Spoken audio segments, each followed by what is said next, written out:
Do you know it's story time, story time, story time?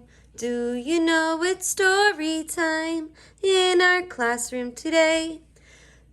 And the title of this story is Xochitl and the Flowers by Jorge Argueta and illustrations by Carl Angel. So friends, in the story, Xochitl and the Flowers is a story of a girl named Xochitl, who along with her parents misses her home in El Salvador and selling flowers to the people in her neighborhood. Xochitl and her parents try to find a way to sell flowers in their new San Francisco neighborhood, but they run into problems when trying to make their dreams come true. Let's read and find out what happens to Xochitl and her family and their dreams. So friends, in this story we have two vocabulary words. Our first vocabulary word is mariachi. Can you say that word with me? Mariachi. And mariachi is a group of musicians playing traditional Mexican folk music. Mariachi. And our second vocabulary word is authorities. Can you say that word with me? Authorities. And authorities are people who make sure that rules and laws are followed. Authorities. Now let's begin our story. Xochitl and the Flowers. Here in this neighborhood far from El Salvador, everyone knows us as the Flower family because our last name is Flores. They call my mommy Dona Cervelia Flores. That's Mrs. Flowers. My papi Don Abdulio Flores, Mr. Flowers, and me, Xochitl, the Flores flower girl. When we lived in El Salvador, my grandfather Ruben cheerfully told me that Xochitl means flower in the Nahuatl language. A long time ago, he told me, long before the Spaniards even dreamed of coming to our land, our ancestors Nahuatl Indians, just like you, lived here. We named you Xochitl in their honor.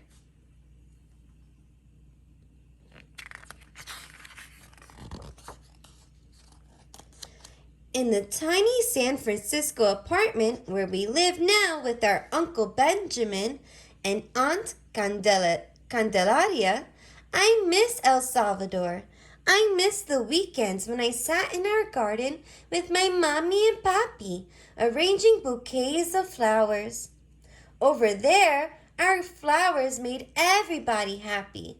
When Fidel married Rosa, we decked out their house like a garden. When Grito, the shoemaker's dog, died, we made him a big, beautiful bouquet. And for Lala Osario's 15th birthday, her family asked us to make 15 nosegays for her 15 friends.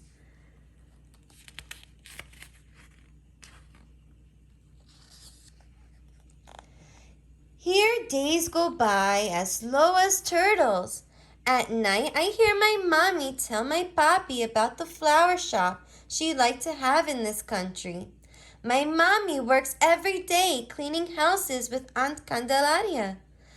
On weekends, they take me along. My papi paints houses or works anywhere he can, and I draw flowers or write letters to grandparents, neighbors, and friends in El Salvador. In school, I can already say a few sentences in English. I practice them when I'm alone. I probably seem a little crazy when I ask myself, "How are you? My name is Xochitl. Do you like flowers?" So Xochitl practices the sentences she's learning in English. I think she wants to practice so the words sound right. I wonder why she says that she probably seems crazy asking herself her questions.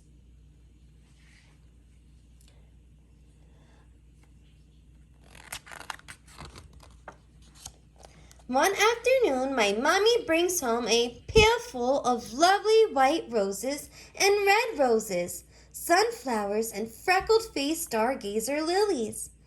Zoshi, I'm going to sell flowers, she says, and I'm so happy when I see the blossoms that I bounce. Can I help you? I ask. Of course, Zoshi, she smiles. Later that day, my mommy and I sell flowers on the street. She fills a small bucket with water and sprays of roses. It's light enough for me to carry. I feel like a butterfly. With my flowers and my mommy by my side, I have everything I need.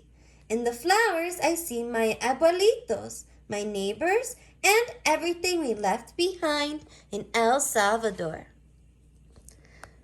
So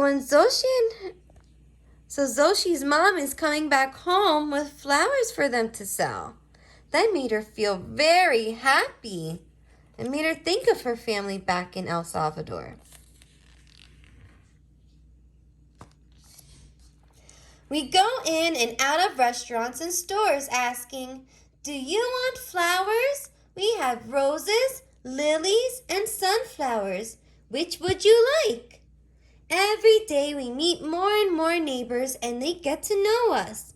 In the coffee shop on the corner, we make friends with Mr. Awad, the Arab American man with the small eyes and big smile. When Don Prudencio, the mariachi guitarist, sees us anywhere at all, he stops to talk. So there's our vocabulary word, mariachi. So she met a guitarist that was in a mariachi band, a band that plays Mexican music. And Doña Ivania, the owner of El Trebol, the restaurant with the glass door, lets us sell flowers to her customers. I like selling flowers, but when we get home late at night, my mommy and I have to soak our feet in the tub. That's how tired we are. So when Zoshi and her mom come home from selling flowers, they soak their feet in the tub. I wonder why they do that.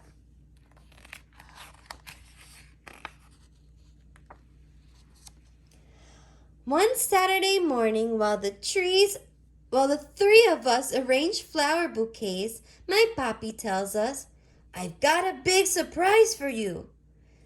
"Tell me what it is," I beg. "What is this huge surprise?" my mommy asks. My papi opens his eyes wide and announces, "I found an apartment to rent that has a yard in the back. The yard is filled with garbage right now, but if the three of us work hard, we can turn it into a nursery and sell flowers and plants."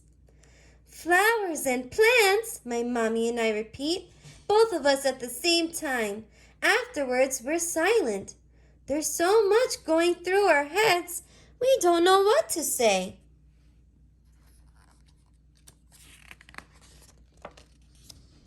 No sooner said than done. The next Saturday, my papi borrows my Uncle Benjamin's blue truck, and the moving and cleaning begin. "What a garbage heap," my mommy says. We make 3 trips to the dump. We throw out tires, pieces of iron, cardboard, glass, sand, part of a bed, and even a refrigerator door. Don Prudencio, who has come to help us out, selects the best pieces of wood. Mr. Awad paints them and makes tables.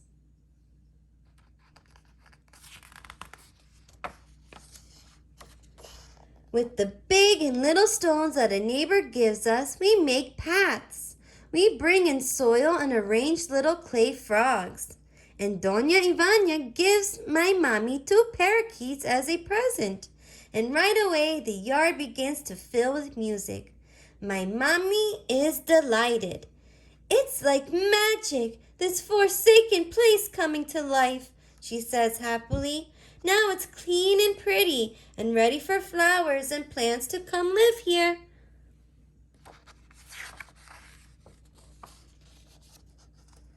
Early Sunday morning, we buy yellow, white, and red roses.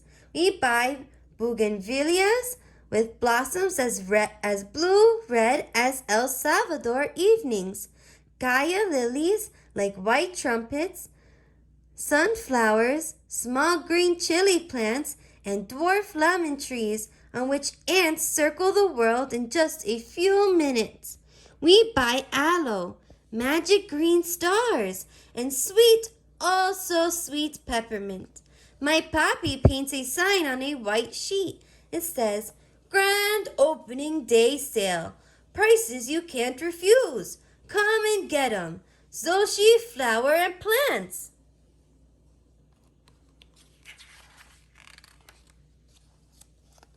Finally, everything is ready. Don Prudencio has brought his musician friends. They sing country songs, Mommy's favorites. Balloons of different colors sway in the breeze among the flowers and plants. A plump and pretty neighbor makes a huge pot of sweet horchata drink for the customers who are about to arrive. Neighbors come in, new friends. Everything is going wonderfully when suddenly, in the midst of all the celebration, a man appears, tall and bearded, his skin the color of ashes.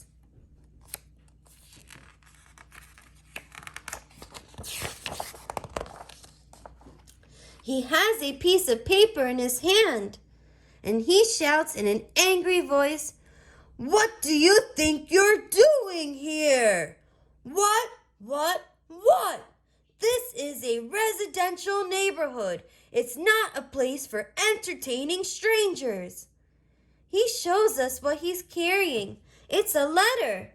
"First thing tomorrow morning, I am letting the authorities know what you're up to."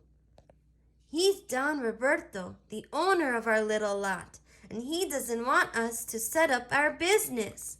So there was our vocabulary word, authorities.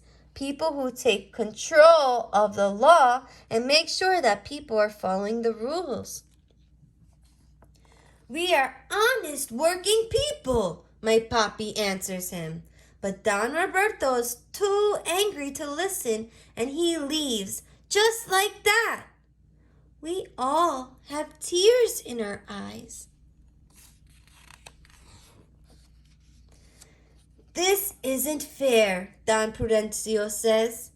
"We won't allow this," my Aunt Candelaria adds. "We'll fight it," Mr. Awad shouts in the little bit of Spanish he knows. The neighbors make a circle, putting their heads together as they whisper. Suddenly, one man says, "Doña Candelaria should do the talking." Yes, the neighbors shout, and Doña Ivania adds, "And I'm going home to get something very special." My mommy, my papi, and I are so sad that we don't even notice when they all leave together.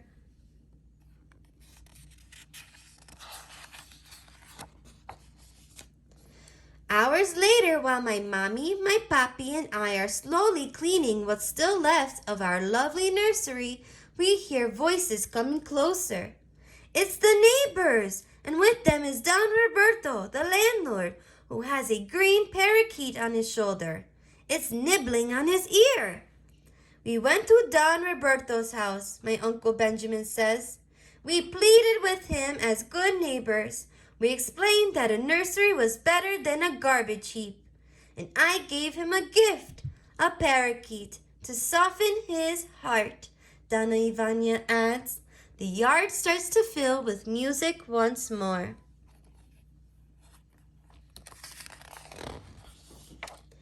"I told them you could stay here," Don Roberto says, "just as long as you let me and my parakeet come to see the flowers.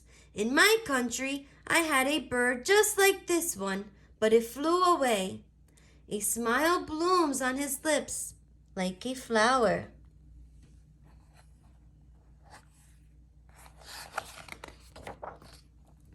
From her apron, my mommy takes out a little red cloth bag. "Here's a little bit of earth I brought from El Salvador," she tells me as she spreads it between the flowers and plants. Now no one can say we don't belong here. And my mommy and I, we smile as we watch the snails go by, carrying their little homes on their backs. So when Xochitl's mother spreads a little of the earth or soil from El Salvador, the family looks very happy. They must feel like they have a piece of the home they left behind in their new garden. The end. So friends, I have some wondering questions. And I want to go back to when Xochitl says that she sees her abuelitos, her neighbors, and everything she and her family left behind in the flowers.